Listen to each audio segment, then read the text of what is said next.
PPT, plan pluriannuel de travaux, c'est quoi et comment cela se passe en 6 points? Bonjour les amis, bonjour Dominique, ici Sophie Vergès.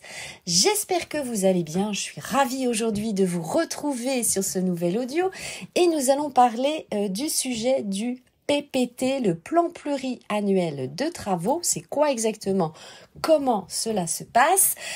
Et cet audio a été préparé grâce au site internet que je vous recommande vivement. C'est le site, bien sûr, du gouvernement, servicepublic.fr. Voilà, et si vous avez des questions, n'hésitez pas, bien sûr, à me les poser.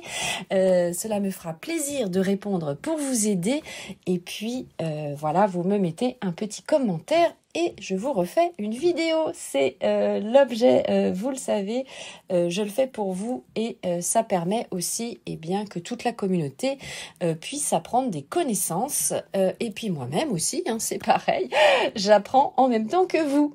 Alors, le plan pluriannuel de travaux, c'est quoi exactement?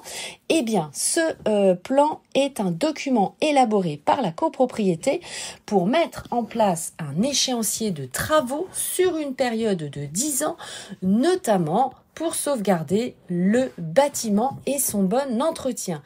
Il concerne les copropriétés de plus de 15 ans, donc vous voyez, ça concerne quand même pas mal de copropriétés en France, et doit être actualisé tous les 10 ans. Alors, quelles copropriétés sont concernées? C'est notre premier point. Le syndicat de copropriétaires doit mettre en place un projet de plan pluriannuel de travaux, donc c'est le fameux PPT, à la fin d'une période de 15 ans à partir de la date de réception de l'immeuble. C'est l'acte du maître d'ouvrage, c'est généralement bien sûr le promoteur, qui traduit son intention d'accepter les travaux réalisés. L'immeuble doit être à destination totale ou partielle d'habitation.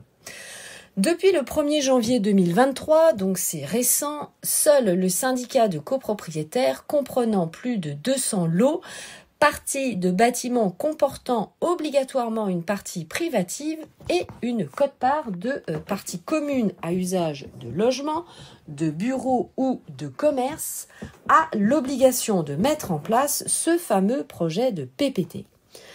Toutefois, le syndicat de copropriétaires est dispensé de cette mise en place si le DTG, le diagnostic technique global, ne fait apparaître aucun besoin de travaux au cours des 10 dernières années qui suivent son élaboration. Attention, cependant, la mise en place d'un projet de PPT deviendra une obligation pour le syndicat de copropriétaires comprenant un nombre de lots compris entre 51 et 200 lots à partir du 1er janvier 2024 et comprenant 50 lots maximum à partir du 1er janvier 2025. Donc vous voyez qu'il y a une évolution bien sûr dans la législation future. Qui doit réaliser ce plan pluriannuel de travaux? Ce plan doit être confié à un professionnel justifiant de compétences et de garanties. Il s'agit d'un bureau d'études, d'un thermicien ou du diagnostiqueur immobilier et donc vous pouvez trouver un professionnel qualifié dans l'annuaire et vous allez le retrouver bien sûr sur le site du gouvernement servicepublic.fr, donc je vous laisse évidemment aller sur le lien.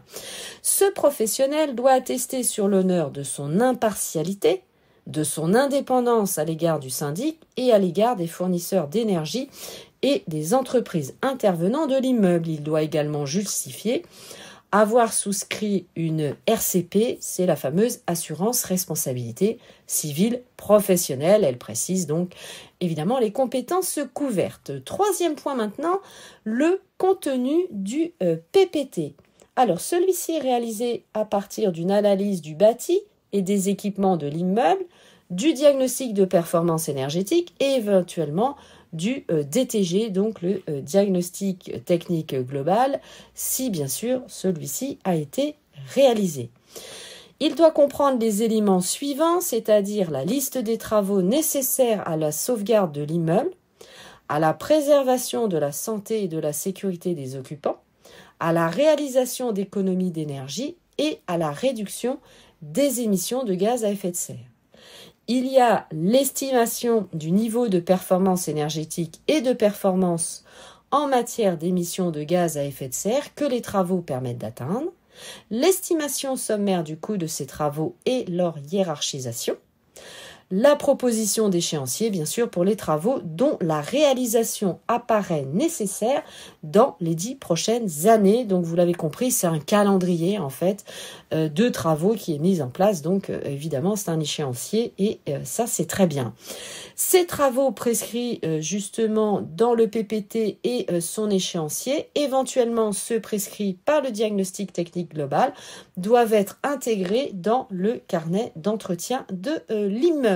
4e point, comment est voté le PPT ? Eh bien, tout d'abord, le syndic doit d'abord inscrire à l'ordre du jour de l'Assemblée générale des copropriétaires les modalités d'élaboration du projet, justement, du PPT. Ces modalités sont votées à la majorité des voix des copropriétaires présents, représentés ou ayant voté par correspondance. C'est la majorité simple. Ensuite, une fois que le projet de PPT est réalisé, le syndic doit le présenter à la première AG qui suit son élaboration ou, bien sûr, si c'est sa révision. Si le projet fait apparaître la nécessité de réaliser des travaux dans les 10 ans, le syndic doit alors inscrire la question de l'adoption de tout ou partie du projet de PPT à l'ordre du jour de cette assemblée. Cette adoption doit être votée à la majorité des voix de tous les copropriétaires. C'est ce que l'on appelle la majorité absolue. Il est à noter que si l'Assemblée générale n'a pas adopté tout ou partie du projet de PPT ou si la mise en œuvre de son échéancier adopté est incertaine, le syndic devra inscrire ces questions à l'ordre du jour de chaque Assemblée générale appelée à approuver les comptes. 5e et avant-dernier point, quelle est la fréquence à laquelle le PPT doit être actualisé? C'est tous les 10 ans. 6e et dernier point, comment est contrôlé le PPT? Eh bien, le maire ou le préfet ou le président d'établissement public de coopération intercommunale peut à tout moment demander au syndic de lui transmettre le PPT adopté pour vérifier que les travaux programmés permettent de garantir la sauvegarde de l'immeuble et la sécurité de ses occupants. Si celui-ci n'est pas transmis dans un délai d'1 mois à partir de la notification de la demande, le maire, le préfet ou le président d'établissement public de coopération intercommunale peut élaborer ou actualiser d'office le projet de PPT à la place et aux frais du syndicat des copropriétaires. Il en est d'ailleurs de même si le plan transmis ne prescrit pas les travaux nécessaires à la préservation de la sécurité des occupants de l'immeuble. Dès réception du projet notifié par le maire, le préfet ou le président d'établissement public de coopération intercommunale, le syndic doit convoquer l'Assemblée générale pour se prononcer sur la question de l'adoption de tout ou partie de ce projet de plan. Si vous souhaitez lire les textes de loi et les références, eh bien sachez que vous retrouverez tout dans l'article 14-2 de la loi numéro 65-557 du 10 juillet 65 fixant le statut de la copropriété des immeubles bâtis. Je vous laisse aller sur le site de Légifrance ou sur le site servicepublic.fr. À l'article du plan pluriannuel de travaux, il y a un lien direct et vous pouvez retrouver donc cet article. Pour conclure, vous l'avez compris, le PPT est un document stratégique élaboré en copropriété pour planifier les travaux nécessaires sur une période de plusieurs années. Il permet de prévoir et d'organiser ces travaux à venir en fonction des priorités et des budgets évidemment qui sont disponibles. Il peut inclure des travaux de rénovation, réparation, d'entretien ou d'amélioration des parties communes de l'immeuble, par exemple l'ascenseur, le toit, les façades, les canalisations, les espaces verts, etc., etc. Sa mise en œuvre est donc obligatoire dans certaines situations et permet d'assurer la pérennité de votre patrimoine immobilier et le maintien de la qualité de vie des copropriétaires.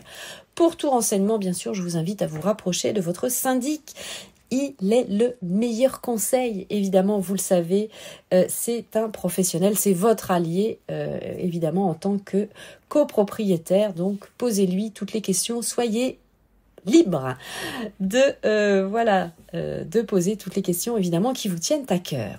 J'espère que cet audio saura vous aider à mieux comprendre justement le plan pluriannuel de travaux. Merci Dominique en tout cas de m'avoir sollicité, merci pour ta confiance, merci chers auditeurs de votre écoute. À tout de suite dans le prochain audio. N'hésitez pas bien sûr à vous abonner sur ma chaîne YouTube pour vous informer au quotidien tous les matins à 7h en avant-première des prochains épisodes, également à rejoindre notre groupe Facebook, investir en immobilier, l'immobilier au féminin, à me suivre sur mes différents réseaux sociaux pour échanger ensemble. Je vous remercie de partager cet audio avec vos proches et vos amis. Portez-vous bien, bon investissement à tous, bonne acquisition également. Merci encore, à très bientôt sur toutes les plateformes d'écoute. Au revoir Dominique, ciao, bye bye les amis, à tout de suite dans le prochain audio. Bisous, bisous, je vous embrasse, portez-vous bien.